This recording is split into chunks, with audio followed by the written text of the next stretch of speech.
So, welcome everyone. Welcome to Taboo Topics in Parkinson's Disease, a monthly webinar series where we explore topics with stigma attached to them and try to normalize the conversation. My name is Maggie Ivansy, and I am the Center Coordinator at UNC Chapel Hill's Parkinson's Foundation Center of Excellence and QPSP Center of Care.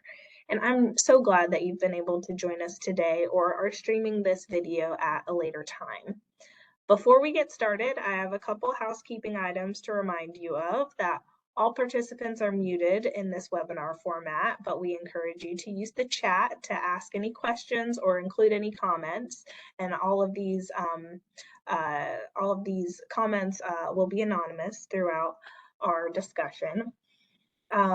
We also want to keep in mind that our speakers' responses to any questions are not to serve as any medical advice in the settings, and we remind you to not share any personal health information in the chat, and we encourage you to talk to your own healthcare team with your specific medical concerns and questions. But with that being said, today we are ending our 6-month webinar series with the topic of spirituality and Parkinson's disease. Our presenter today is Bailey Brislin, who is the palliative care chaplain and bereavement coordinator with UNC Health. And she will be sharing with us about the role of chaplains in supporting people with chronic illnesses. Bailey, thank you so much for being with us today and sharing about your expertise. I'll let you take it away. Great, thanks, Maggie. I'll go ahead and start sharing my screen.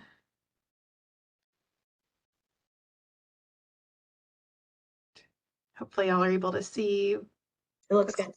Looks good, great. As Maggie mentioned, my name is Bailey, and I'm the palliative care chaplain and bereavement coordinator at UNC, which means that I work primarily with our inpatient palliative care service here at the main medical center. And then I also provide grief support with families and individuals at UNC and really throughout the community as well. So I'm really grateful and honored to be here speaking with you all today. We're going to be talking about spirituality and chronic illness and the ways that chaplains can intersect with people's healthcare journey and experiences.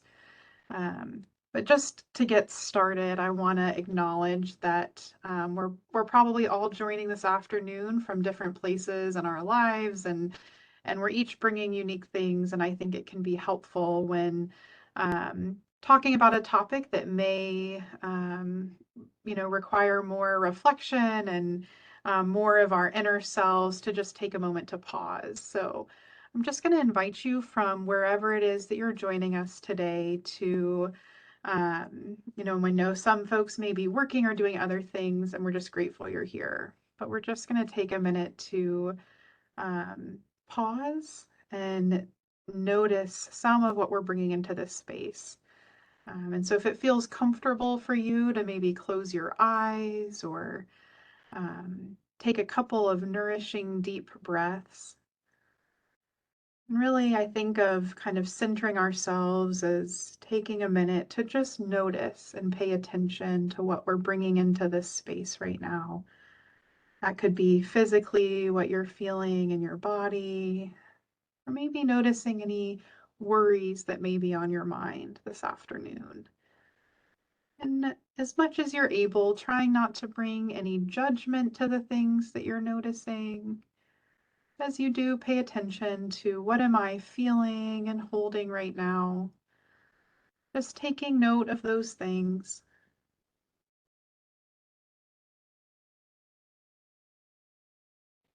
And in an exercise and meditation, I'll just invite you to continue taking nourishing breaths at whatever pace or rhythm feels comfortable to you right now.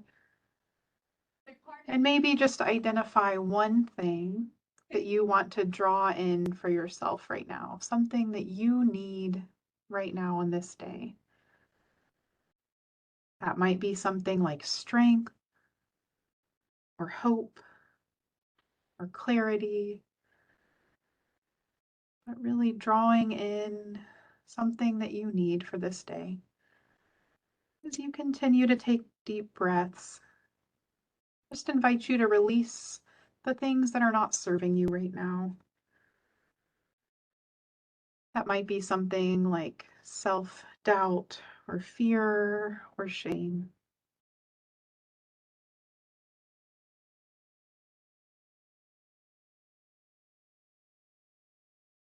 I'll just invite you as you feel ready and able to open your eyes back up if you had them closed. Maybe bring some movement into your body as we settle into this time together today. I think it can be so important to honor the transitions in our day, as we often might find ourselves feeling really busy and not having time to take note of how we're feeling in a given moment. And so I appreciate you taking time with me this afternoon to take stock of how we're feeling and what we're carrying. And in many ways, doing things like that, taking note of what's happening inside ourselves and our spirit and in our mind, is at the heart of spirituality, right? Tending to and caring for our inner selves. So we're just going to start today by talking about, in the most basic way, what is spirituality? What is this thing that we're going to talk about today? And I love this quote from Viktor Frankl that you see here on the screen right now. And you can read it, but I'm also going to read it aloud for us. And he says that at its most basic level, spirituality can be seen as the very essence of who we are as human beings. It is that dimension that brings meaning to our lives.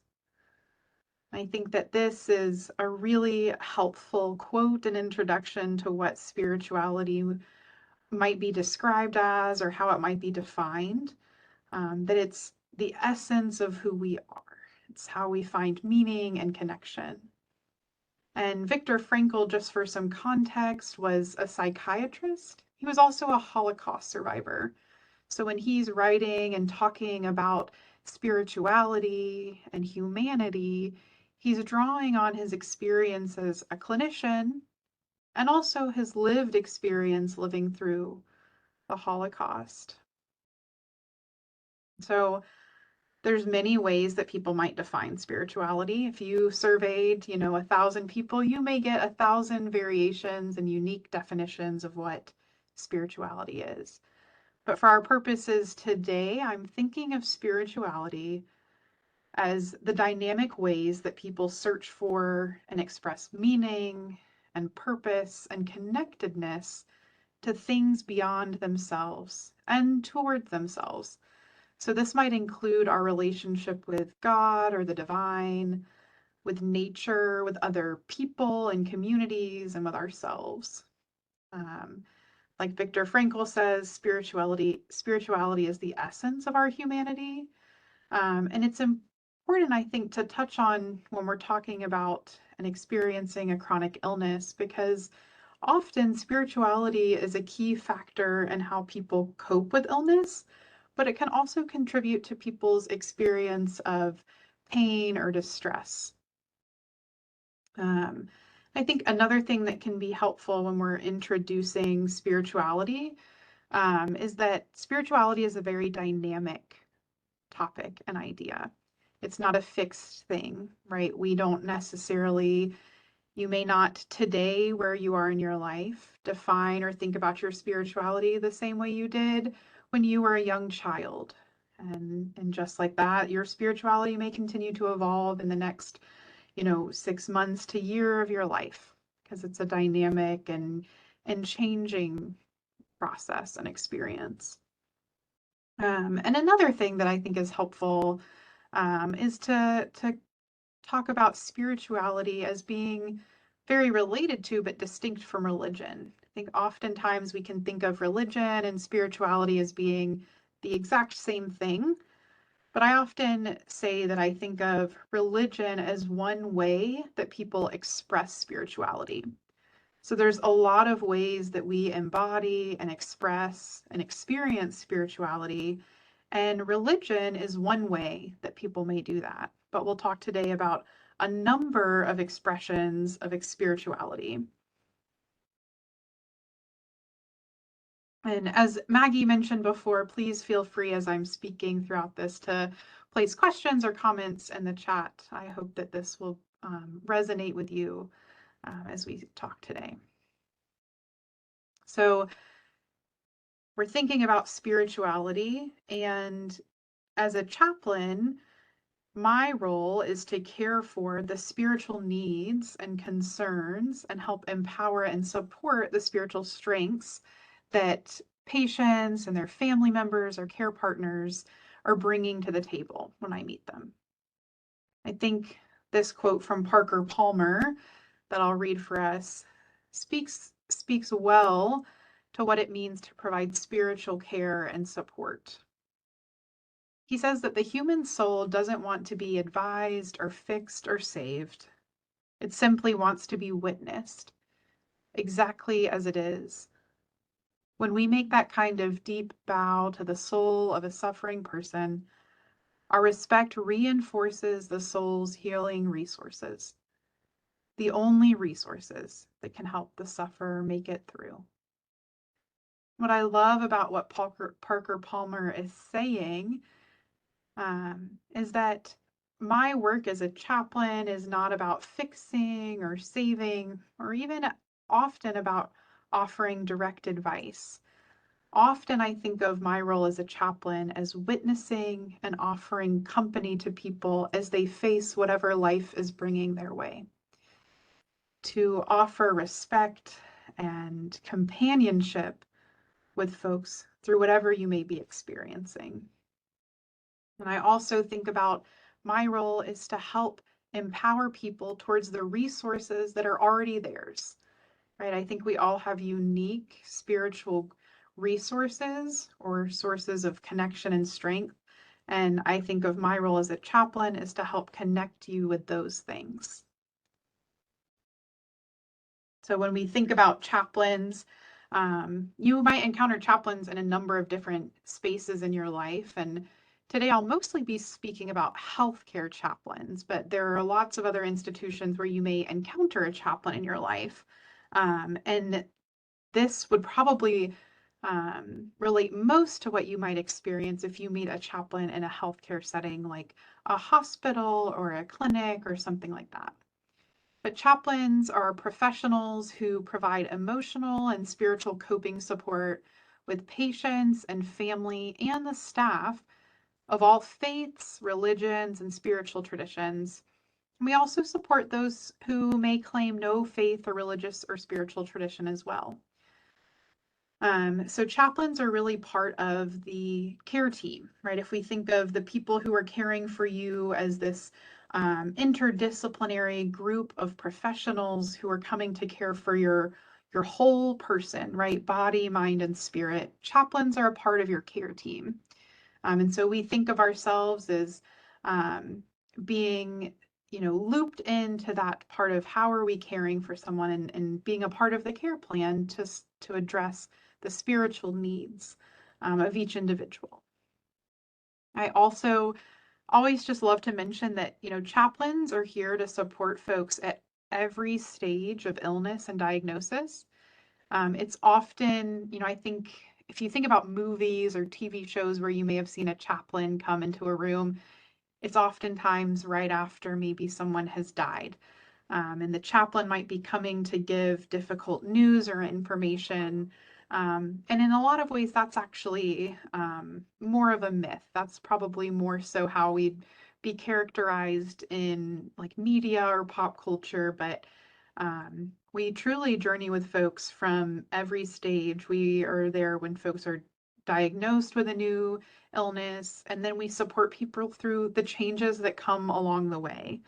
And, if I think about my experience working in palliative care, there are some patients who I have now known for years that I have seen kind of the progression of their life as many things have changed over time. So chaplains can, similar to the rest of your care team, be a part of supporting you along the journey and along the way.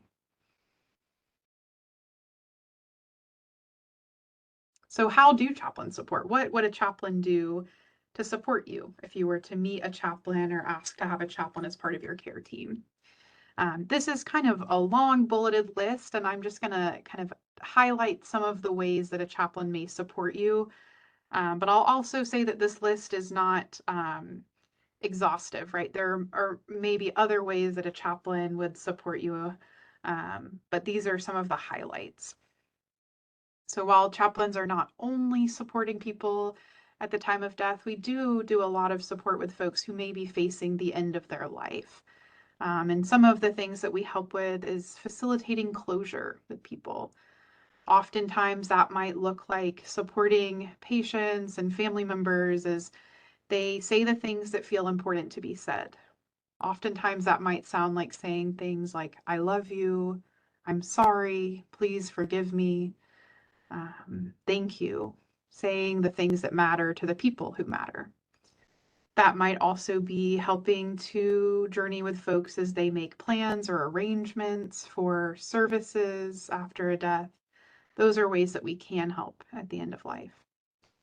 Then you'll see the next two bullet points are about communication, which is a huge part of the role that we play, because again, we were working with that whole care team.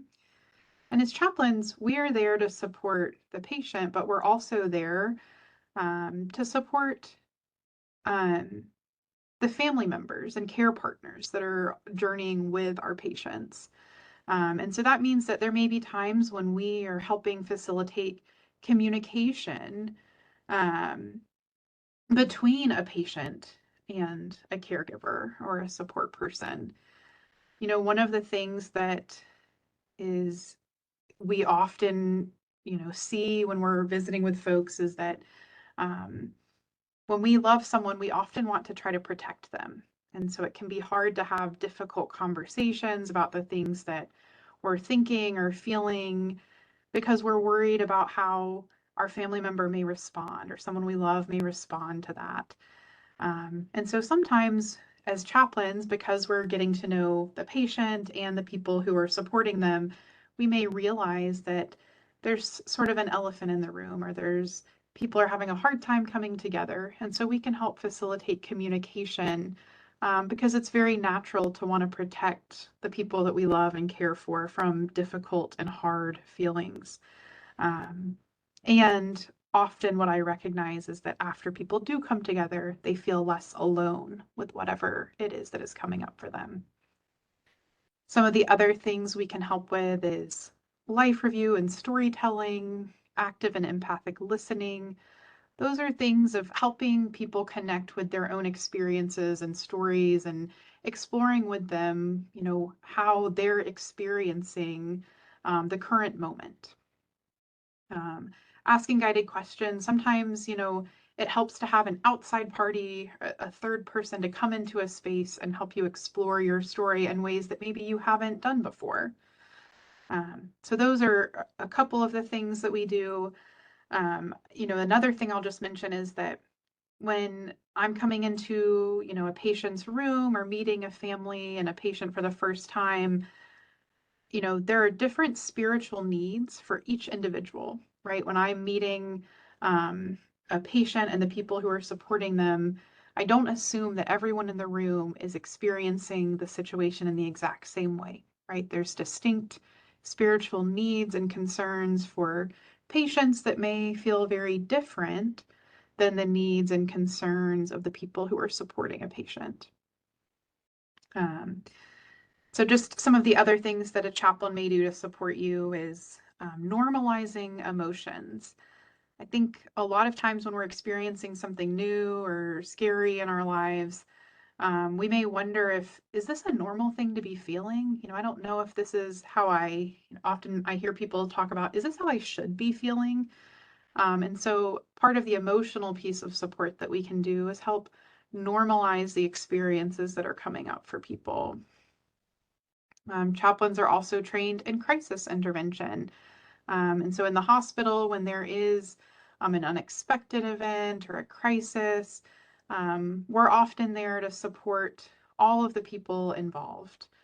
Because when there is a physical crisis, that also impacts our, emotional, mental, and spiritual state as well. So we are trained to be present in those moments. Other things that we can help with is connecting you with a faith leader from your own community. Sometimes we have folks in the hospital who are far away from their home community, and we may be able to help them connect with a leader from their own tradition. Excuse me. We also support clinical staff who are in the hospitals and help process with them. And then a big piece of what chaplains do is grief support and grief education. Think of grief as a deeply spiritual concern and experience. And I always want to clarify that I don't think of grief as being just about death or loss of life. We grieve as human beings any change or transition or loss that we experience in our lives. And oftentimes, chronic illness comes with a lot of loss, changes, and transitions. So a lot of what chaplains can do is help provide guidance and support and accompaniment through the experience of grieving the many things that may be changing in your life. I'll give a couple more examples. I think a lot of times we may grieve the change in our roles, right? If you have an illness that is changing how you interact in your community or the ability to keep doing the same job you have, that may be something, a transition in life that you're grieving. You may grieve the physical changes that your body is experiencing or the ability to physically engage in the world the way that you once had. You may be grieving the way that you're able to connect with the other people in your life. Maybe it's harder to travel and visit other folks in your life. A huge thing that I support people with is the grief of things they'd hoped would be, right? There are things in our life that we may be planning for or imagining would come to be at some time. And when things happen in our life, when maybe we have a diagnosis that changes how we expect life may go, that is something that we actively grieve. What I hear so many times from folks is that a lot of people have a lot of hopes for how retirement will look, right? They may have dreams and hopes for how the later years in their life will look, and then an unexpected diagnosis may change the course of your life. And so part of my role is inviting people and offering them permission to grieve these many different types of changes and transitions in life. And honoring that that is a very real and valid form of grief and loss. I think culturally, we have very much normalized grieving the loss of a loved one or the loss of life when death is what happens. But there's so much more grief that we experience in our lives, especially when living with chronic illness or caring for someone who has a chronic illness. And then some of the other things here at the end of this list, performing religious rites. There's oftentimes people would like to have connection to the rituals and rites that are a part of their religious or spiritual tradition when they're in the hospital or experiencing different moments along their journey with an illness. And then prayer is one of the things that chaplains can do for support. And I think of prayer as being a very broad term. Prayer can look like so many different things. Sometimes prayer looks like me joining around the bedside with a patient and the people who love them and saying a spoken prayer from their tradition. And then sometimes prayer might look like music or poetry. There's so many ways that I try to understand and know who are the people that, who is this person and what does prayer look like for them? So prayer can take on many different forms. So that's a number of the ways that a chaplain may support you. And as you hear all of that, I think maybe some of those things resonate with you. But you may be wondering, why is it important to discuss spirituality in relation to chronic illness? What makes this an important conversation topic? Um, and I think something that is helpful to describe this is the concept of total pain. And this is essentially the idea that, spiritual concerns, our spirituality and the essence of who we are as humans impacts the overall experience of any illness or disease that we may be having. And we'll talk in a moment about how spirituality can also be a helpful resource for coping. But I first want to highlight why addressing spiritual concerns and spiritual pain, even, is so essential to caring for the whole person, right? You may have heard the terms like holistic care, whole person care. Um, those are the ways that we value caring for a person's body, mind, and spirit. And this term total pain was initially coined or defined by Cicely Saunders, who's actually the founder of the discipline of palliative care. But what she says is that the experience of pain, or how we think about the pain we're experiencing, is impacted by social, psychological, physical, and spiritual factors. What she's essentially saying is that the things that people are experiencing in their spiritual being and selves can impact how they're understanding what's happening to their physical body, how they're making sense of it, emotionally and psychologically. Similarly, right, this diagram I think is maybe a little confusing to look at. There's a lot of arrows there. I'm not sure that it's even that clear. But what I think it does illustrate well is that all of this connects, right? All of these things connect to one another and they impact each other. And so if you are dealing with um, a lot of spiritual distress, it may make your physical pain feel more intense. We often see that reported. If you have a lot of social pain, and when I say social pain, I'm thinking of things like if you have a lot of financial barriers, if you are lacking a social support system, those things also may cause your spiritual distress or existential distress to feel heightened. So the idea of total pain is that all of these things relate together, which means that in order to really care for a person's physical body, we also need to be caring for their psychological, social, and spiritual needs. That's why I think it's so important to include chaplains and the interdisciplinary care team to integrate and be mindful of people's spiritual needs, right? I'm thinking both spiritual stressors or distress, but also spiritual resources and strengths, right? If we can be aware of all of those things, that's part of how we care for the whole person. And so I think also being aware, for ourselves, right? How are the things that I'm experiencing spiritually potentially impacting my understanding of my diagnosis, my experience of illness, and the healthcare system? Um, I'll think of, example I think is that something we often think of as spiritual pain is maybe like a loss of hope. Hope is something that is a deeply spiritual idea, right? This longing for hope, for how things may come to be. When people experience a loss of hope, um, that spiritual and existential experience may compound the intensity of physical pain. If you have lost a sense of hope that things may feel different in the future, or what could come in your life, that can contribute to a sense of distress around the physical things you're experiencing.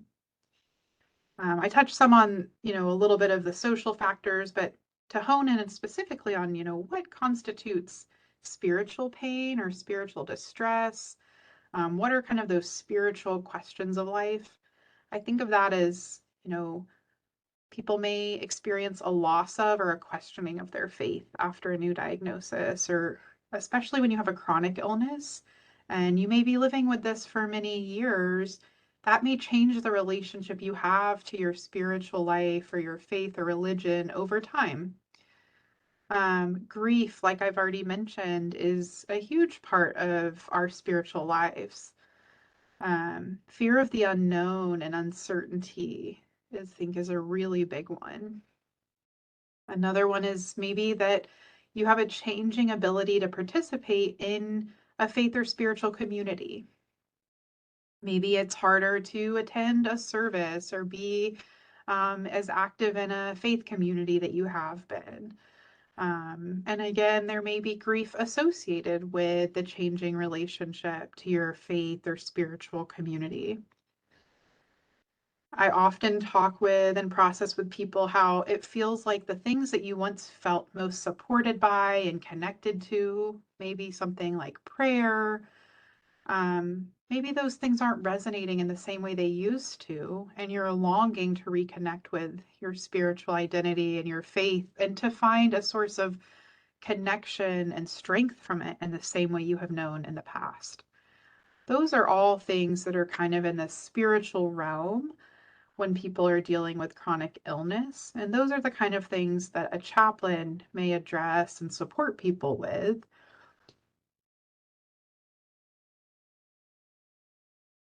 So I'm using this term spiritual distress. And again, this list on the slide isn't an exhaustive list of how we might define spiritual distress or the concerns of our spirits, right?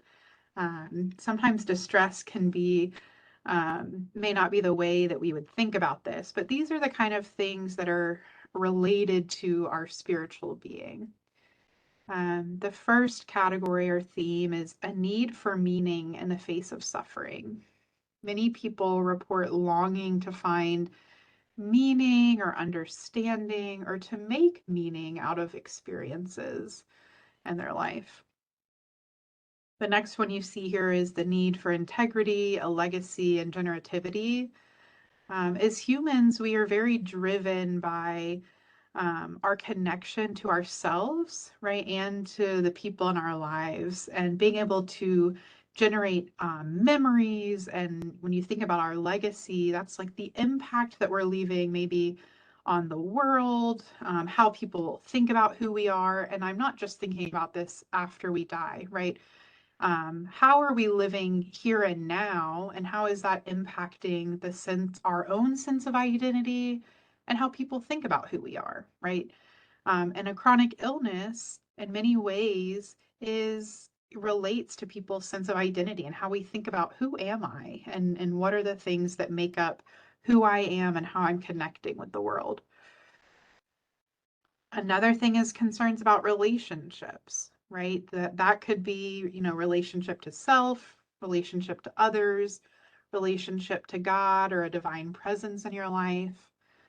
And so when those relationships are changing or being tested, or those are the kind of things that are in the spiritual realm.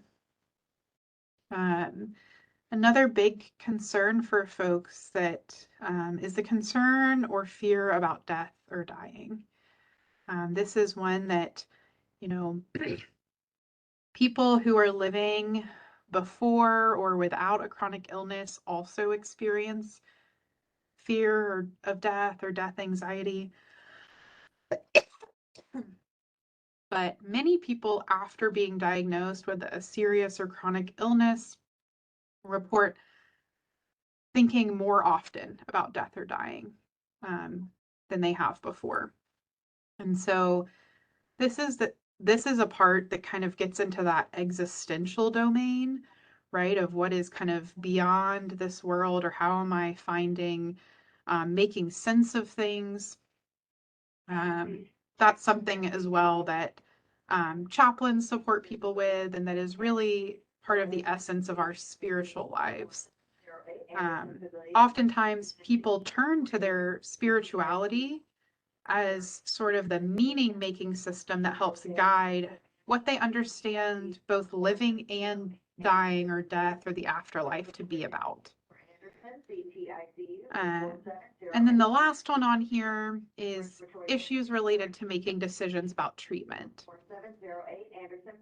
And I think for many reasons, this one right here is why it's so important to think about spirituality in relation to our physical health and our experience of a chronic illness.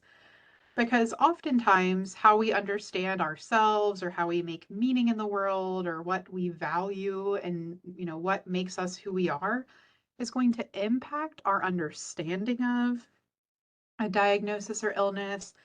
And it's also going to play a role in the decisions we're making about treatment or how we proceed or find care and connection and cope with a serious or chronic illness.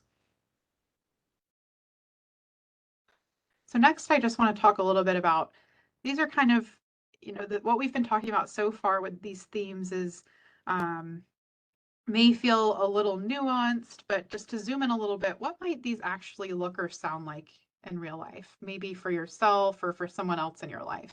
How can you know, hey, what is a spiritual concern I may be facing?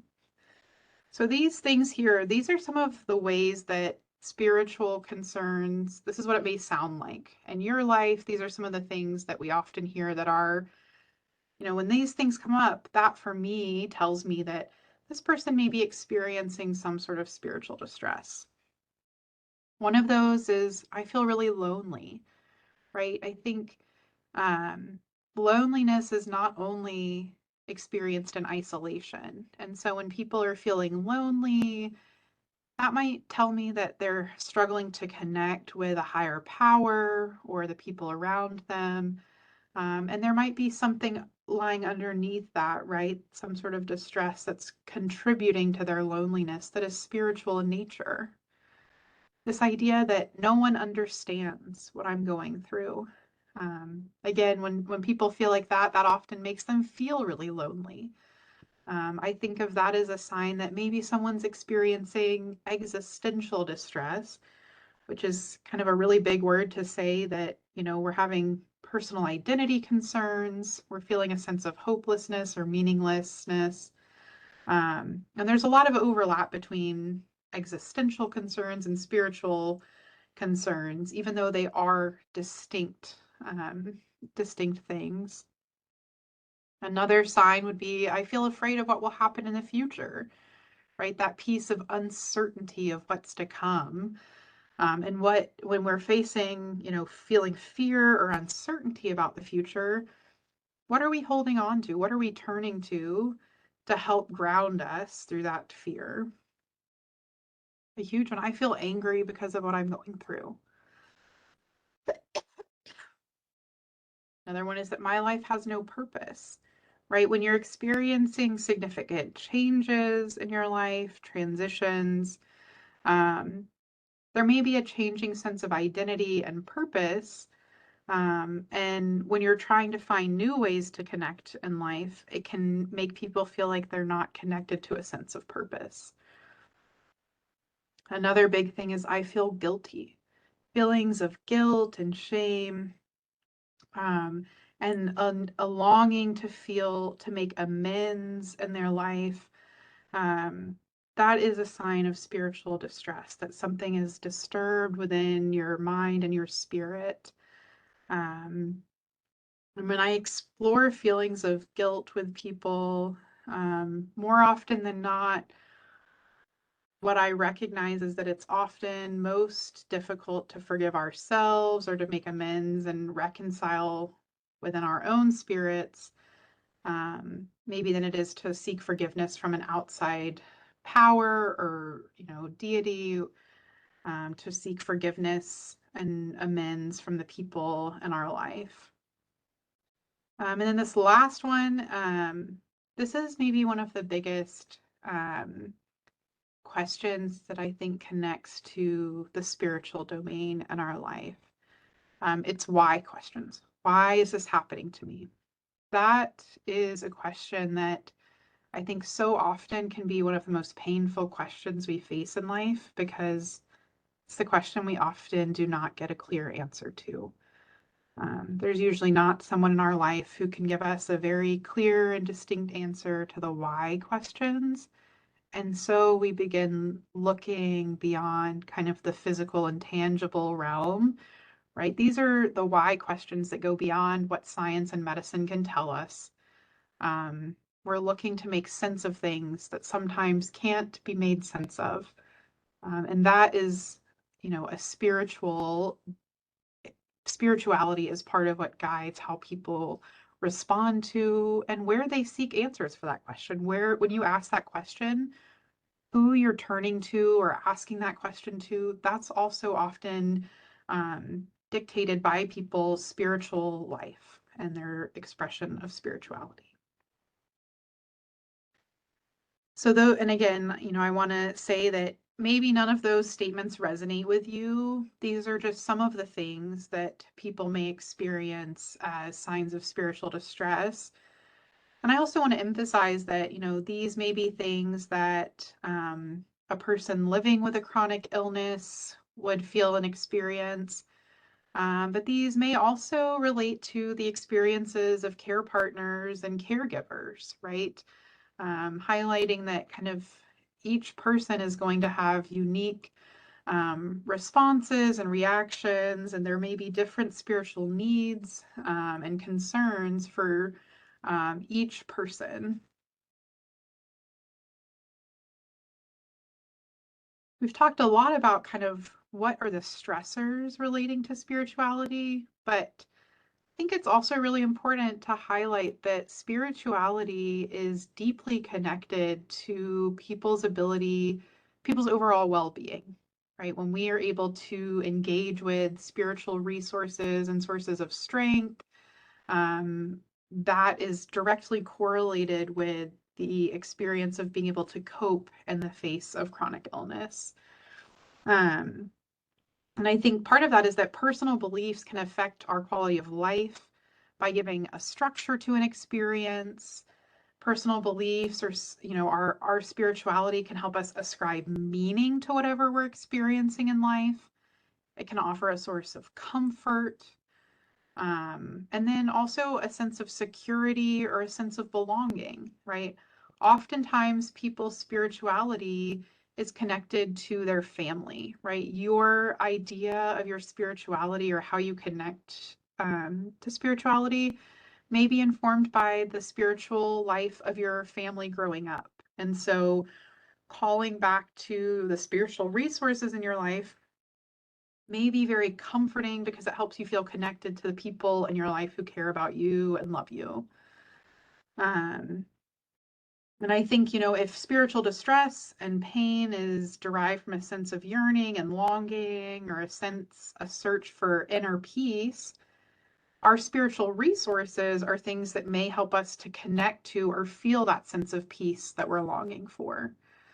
And so the things that I have on the screen are kind of a long list of things that I would describe as people's spiritual resources, right? None of these things are something that I could put on a table in front of you or, wrap up in a bow and gift to you, right? These are kind of intangible coping resources or sources of support in our life. And I'll highlight a few. I think we've talked a lot about how spirituality is often experienced in community. And so family and friends and a faith community, those are all things that we would consider spiritual resources for coping. And then there's these things that we may be yearning for, like the ability to trust, or sometimes people tell me that their greatest resource is their inner strength or their strong will. Our sense of identity, right? Spirituality is maybe part of how you describe who you are, or even just understand and feel connected to yourself. And relying on and returning to these things, people often report that that is something, like I said, that can help them connect with a sense of comfort or peace or hope. I think it's helpful to say that, the spiritual resources in our life are not things that we turn to in hopes that they will take away our current circumstances or necessarily change, how things are going in our life or take away the physical symptoms of a chronic illness. But they are things that offer us something to hold on to and find solace, connection, through whatever life may bring. And so as chaplains and in a healthcare system, we may explore with people, what are the spiritual resources in your life? And like we've talked about, spirituality is dynamic and changes over time. And so the spiritual resources that were helpful and supportive to you in one season of your life may feel very different in another season of life. And so there are many times when I'm exploring with folks, what are the resources I'm going to be turning to now, right? The things that I used to turn to for strength and support, I don't feel connected to those anymore. And so we may explore together, what are the things today and here and now that are helping you feel connected to yourself or to God or to the people you love. And I want to help empower and connect people to those things. And sometimes that means exploring and identifying what they are, allowing people permission to grieve that things in their relationship with spirituality have changed. Those are all part of what it means to connect to spiritual resources as a source of coping.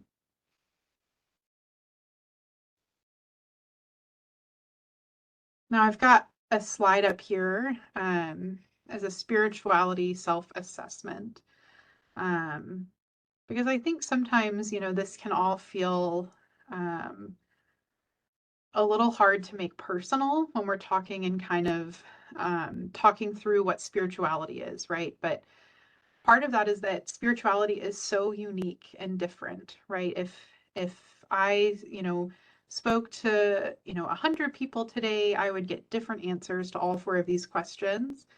And I think it's also helpful to remember that, if I answered these four questions today, and then I answered them again in 3 months, I might give very different answers.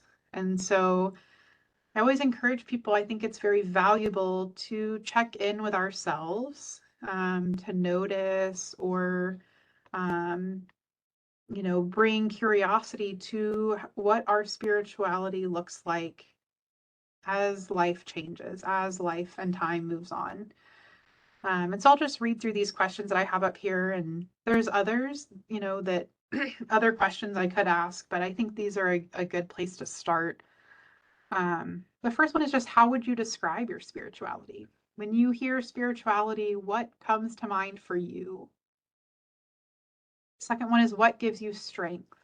What are the things that you are turning to for support or guidance during significant moments in your life? The answers to those questions are clues to how we might describe our spirituality. Those are going to give us, elements and pieces of our spiritual life. And then I think a helpful and important one to explore is, how has your diagnosis or the diagnosis of a loved one shaped or changed your relationship to spirituality? Or has it? For some folks, they say that their spirituality is the one constant. It's the thing that hasn't changed, even though so much in life feels like it's constantly changing and feels unpredictable. But their spirituality has felt constant and hasn't changed. And so maybe that's a helpful piece of insight for you as well. But I always like to explore these things for myself too, so that I can be reminded that, our spirituality is connected to so much of who we are, and how we connect and find our way in the world. So I'll leave these questions with you as maybe you don't have a clear answer to them right now, but maybe there are questions to return to throughout the rest of this day or in the days to come. And maybe they're questions to ask the people in your life, to explore with somebody that you love and care about, to help understand, How are we connecting with one another? How can I understand your spirituality so that I can, connect with and know how to support you in that way?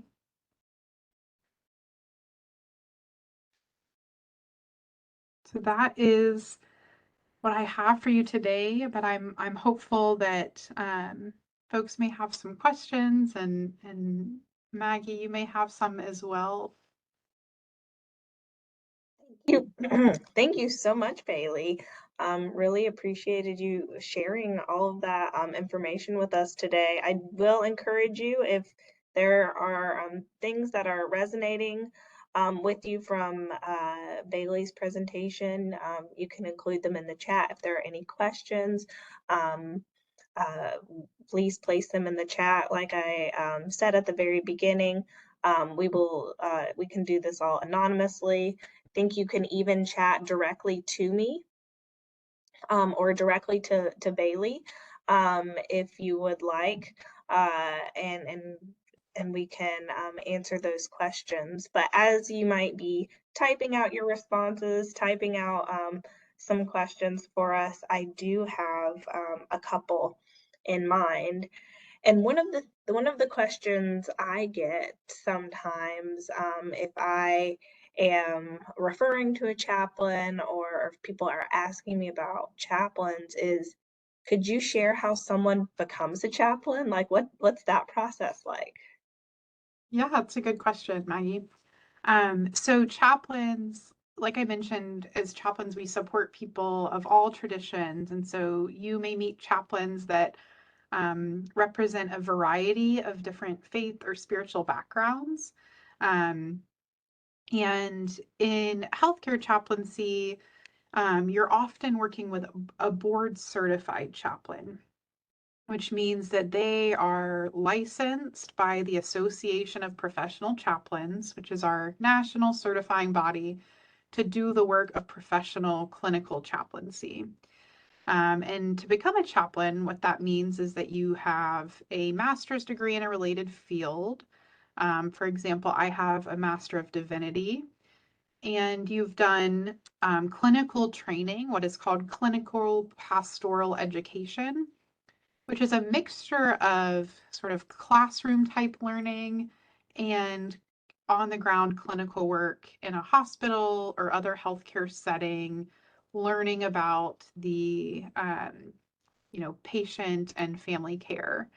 The kinds of things that we learn about in chaplaincy training include a lot of grief education. We're trained in trauma-informed care and trauma-informed spiritual assessment. We learn a lot about what you might think of as like psychological theories, like family systems theory, attachment theory, because we are caring for the whole system of people around a patient, all of the folks who love them. We learn about, professional spiritual assessments and care planning. So when I'm working with someone, just like your doctor or social worker may make a plan for how they're going to be involved in your care, we do the same thing for spiritual needs. So we do that training, what is called a residency, similar to what, a doctor may do. It's a year-long program and training, and then we write and apply to become board certified and interview before that certifying agency. So that's kind of the process to become a chaplain in a healthcare setting. Thank you. Thank you for that. So you can't just, apply with no training. No, no, yeah, and I think that's where like the term chaplain, you may come across a lot of chaplains, and what may be helpful to know that makes clinical chaplains in a hospital setting distinct from maybe a chaplain at a religious school or, at a corporation is that chaplains in healthcare settings are board certified chaplains. So that's something that tells you that person has done the clinical training in a healthcare setting to work as part of a healthcare team. Got it. Thank you. Yeah. We haven't gotten any questions or responses to the chat just yet. Another question I had was, what is a common like misconception maybe about chaplaincy that maybe you come across when working with people? Yeah, I think, one that I touched on is that a lot of folks think that chaplains are just there to support people at the end of their lives. And so we often try to dispel that by letting people know that offering just education about what we do, right? Similar to today, letting people know that we're there to support people throughout all stages of a diagnosis. Because it can be unsettling for people. There's been many times when I've maybe walked into a room and introduced myself as part of the care team. And because of what people know about chaplains, that might feel really scary to have this person walk in your room and wonder, does that mean that, is the team about to tell me some really difficult news or tell me that I'm nearing the end of my life? And so, one, we love to kind of dispel the myth that we're only supporting people who are dying.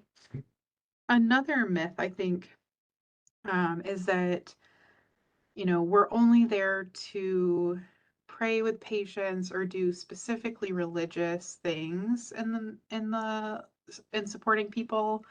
And while those are things that I do very often, um, there's the work of chaplaincy is a lot broader than um, spiritual and religious rites alone. And so the emotional piece of it, I think, sometimes gets left out. Um, and then I think another piece that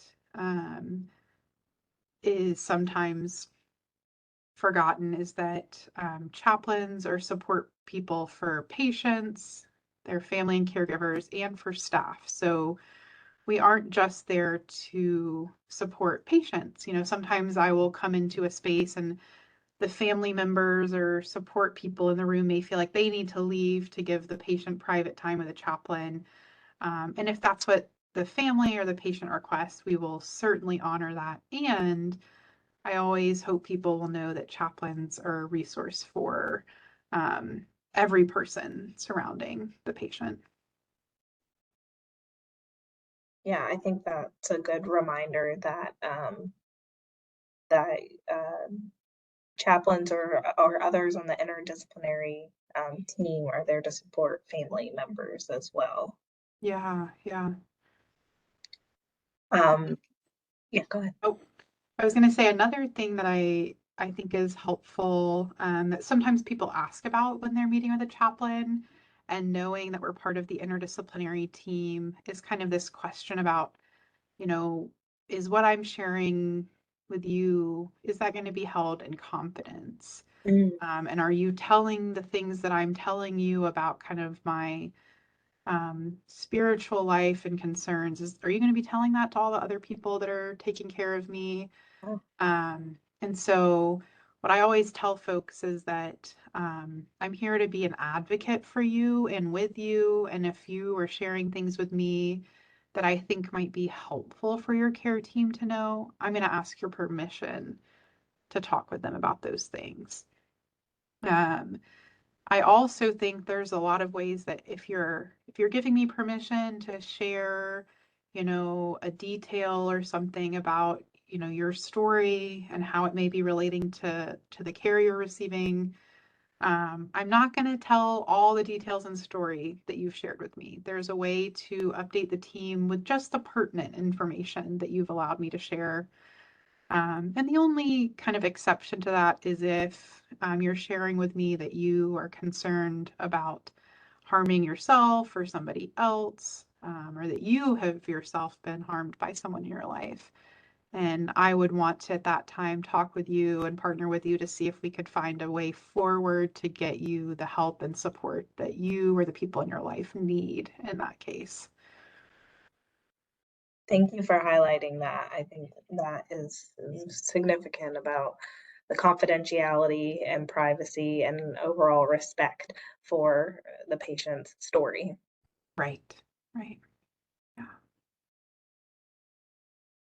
I had one comment come through that so it's like maybe a little difficult to define, but and maybe you can think about this from a case study perspective, but with somebody who would have severe Parkinson's symptoms, which may look like a tremor that has caused them to be unable to do their job or unable to participate in the hobbies that they enjoy.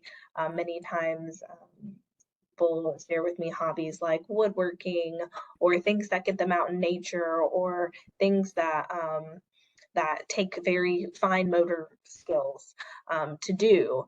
Uh, and and that was their purpose and their joy in life. Mhm. Like how to help a person with that change. Yeah, that's a really good question. And I think, it sounds like is acknowledged kind of in the question is that, each case is so unique and individualized to the specific person, right? But I think the first thing is, acknowledging with somebody sort of the depth of that experience and allowing them to express fully kind of the grief or sadness, frustration, anger, right? All of the things that may be a part of not being able to connect with hobbies and, sources of, I think of hobbies too as like that's a way that we're connecting maybe with other people in our lives, but also like things that bring us joy, are a source of self-care or release of tension. And so when those things are gone, it creates a void in our lives, right? Yeah. Um, and so sometimes, one of the things that I often explore with people is, there's in the face of a chronic illness, maybe like, like Parkinson's disease, right, where so much has changed in your ability physically to engage in things. Um, and there's so much maybe that feels like it's beyond your control, right? And I think that's one of the things that often people report being like the hardest thing, right? Is that so much feels beyond your control. Like you don't have control over your body the same way you used to and want to.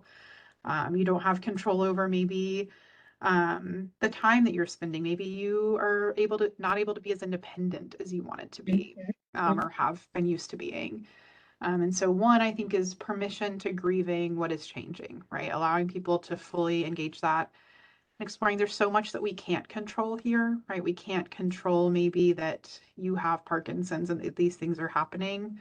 Um, but working with people to focus on the things that are within their control and their, you know, ability, and those things may feel really different than the things you once enjoyed and engaged with. But often I'll explore with people kind of um, what are the things in their life, like through storytelling and getting to know who a person is, and exploring with people what might be some new forms of finding joy and connection.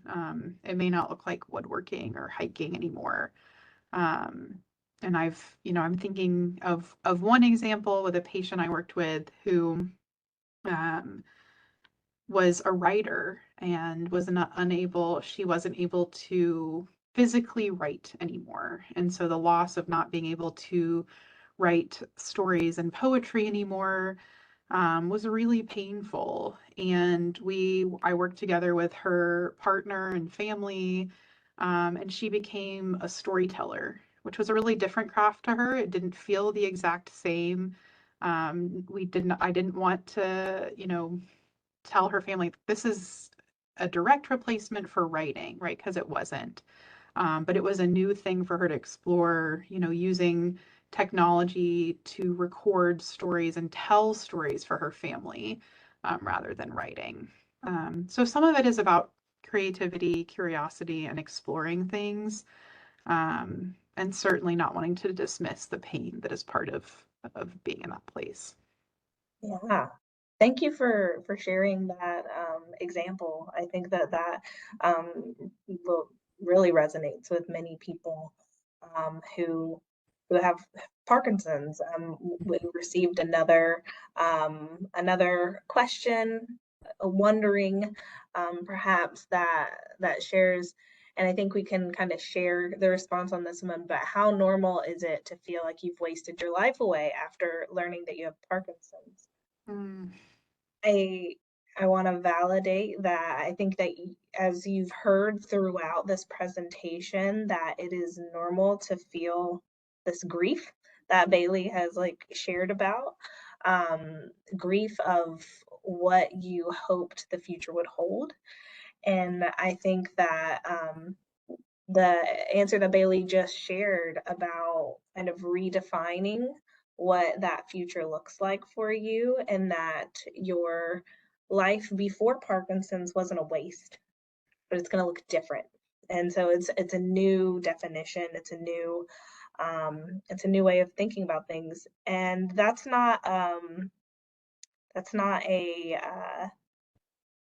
feeling or a definition that you're going to come up with like a light switch flip. That's not going to just come to you. It may take some time, some practice, some mindfulness, of noticing what that's coming up for you. Do you have any kind of thoughts or wonderings about that? yeah, and I just want to make sure I'm remembering the question was framed as, is it normal to feel this way? Is Yeah. that, yeah, yeah. And I think, just like Maggie said, I think um, that sounds like something that I've heard on multiple occasions. And I also want to validate that I've heard a question that sounds very similar to that from folks who have many different diagnoses. Um, and so I offer that just to say that if that is something that you're feeling or something that a loved one is feeling, that you're not alone in that.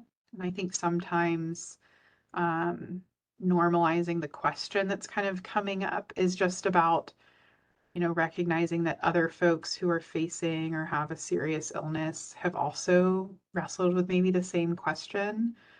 Um, and I think, it makes me think about a topic and that I talked about some around legacy, right? And the legacy of, who we are and how we find purpose in the world changes throughout our lives, kind of regardless of our health or what we're going through. And so just like Maggie said, I think life before Parkinson's or a diagnosis is not wasted, right? But um, life is going to be and feel and look very different. And,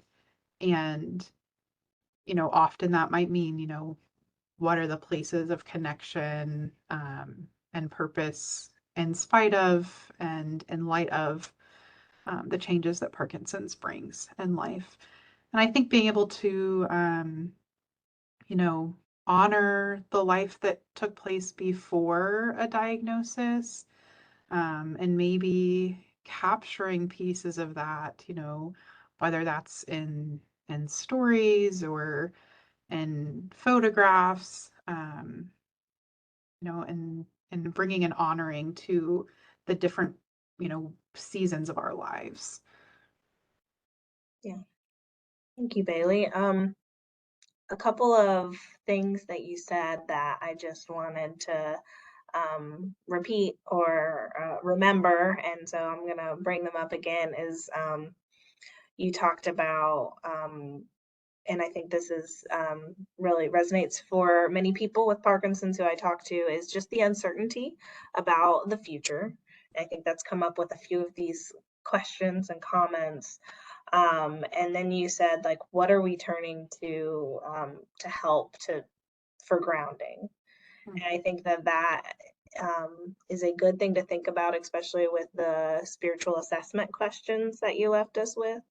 Um, that is a good question to think about, because instead of focusing on that fear, focusing on that uncertainty, finding the things that bring us back to the grounding present moment and Mm-hmm. how we're going to take the next step forward can be really helpful. And you also, talked about the definition of spiritual distress, and loneliness is not just felt in isolation. And I think many people can recognize that feeling. And I encourage people who, feel this way or, feel this uncertainty about the future and it's really hindering your life, really hindering the things that you want to accomplish or the way that you want to participate in your world. Reach out to your healthcare team and let them know. Get connected with your neurologist and let them know these feelings. Get connected with your social worker. Please reach out to me if you're feeling this way so that we can help talk through these things, provide counseling, or get you the supports that you need. Just wanted to touch on two of those things that you shared. And another reminder to everyone that these webinars are recorded and will be available for replay. I'll be sending out the recording to everyone who registered for this webinar next week. And all of these webinars will have a home on the UNC Neurology YouTube page, so you will be able to access them eventually that way, but you will be getting the recording next week. Those were the questions that I had. I'm not seeing any other questions come up in the chat. So Bailey, thank you for being our final speaker in this webinar series talking about stigmatized topics. I know that many people were unsure about what spirituality would mean, and I think that you really did an excellent job at sharing all of the benefits that chaplains and how they work together on an interdisciplinary team can really help support people. So thank you for your time. Yeah, thank you so much for inviting me, Maggie, and for everyone who tuned in or is listening later. Thanks for taking the time to think through spirituality. All right, everyone, have a great rest of your evening and take care.